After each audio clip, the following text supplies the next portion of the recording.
ജീവിതം തന്നനുഗ്രഹിച്ചവന് അതിൻ്റെ വില പൂർണ്ണമായും തിരിച്ചു കൊടുക്കുവാൻ തയ്യാറാക്കാതെ ലോകത്തിൻ്റെ ലൗകികതയിൽ ജീവിതം നയിക്കുന്നവരെ നോക്കിയാണ് ഈശോ ഇന്ന് ഫലം തരാത്ത അത്തിവൃക്ഷത്തിൻ്റെ ഉപമ പറയുന്നത്. ഓരോരുത്തർക്കും ലഭിച്ച സാഹചര്യത്തിൽ അവർ വിശുദ്ധരായി ജീവിക്കണം. മുന്തിരിത്തോട്ടത്തിൽ നട്ട അത്തി എന്ന സുവിശേഷ സൂചനയിൽ ഓരോരുത്തരും അവരവരുടെ ജീവിതത്തെയാണ് വീണ്ടും കണ്ടെത്തേണ്ടത്. എങ്ങനെ വേണമെങ്കിലും വളരാമായിരുന്നു എൻ്റെ ജീവിതത്തെ അവൻ ഏറ്റവും കൂടുതൽ ശ്രദ്ധ കിട്ടുന്ന ഇടങ്ങളിൽ വളർത്തി. കൃത്യസമയത്ത് ബലം നൽകാതിരുന്നതുകൊണ്ട് യജമാനൻ വെട്ടിക്കളയാൻ തീരുമാനിക്കുന്നു.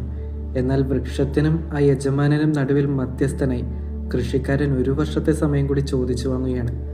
നാം തുടർന്നും ജീവിക്കുവാൻ ദൈവം ഒരവസരം കൂടി തരുന്നുവെങ്കിൽ അതവിടത്തേക്ക് നമ്മോടുള്ള സ്നേഹം കൊണ്ടും നാം മാനസാന്തരത്തിൻ്റെ ഫലം പുറപ്പെടുവിച്ച് സ്വർഗരാജ്യത്തിൻ്റെ ഫലം ചൂടണമെന്ന് അവിടുന്ന് ആഗ്രഹിക്കുന്നത് കൊണ്ടുമാണ്. വീണ്ടും ദൈവത്തിൻ്റെ മുമ്പിൽ ഉപയോഗശൂന്യരാവാതിരിക്കാം. ദൈവം നമ്മളെല്ലാവരെയും അനുഗ്രഹിക്കട്ടെ.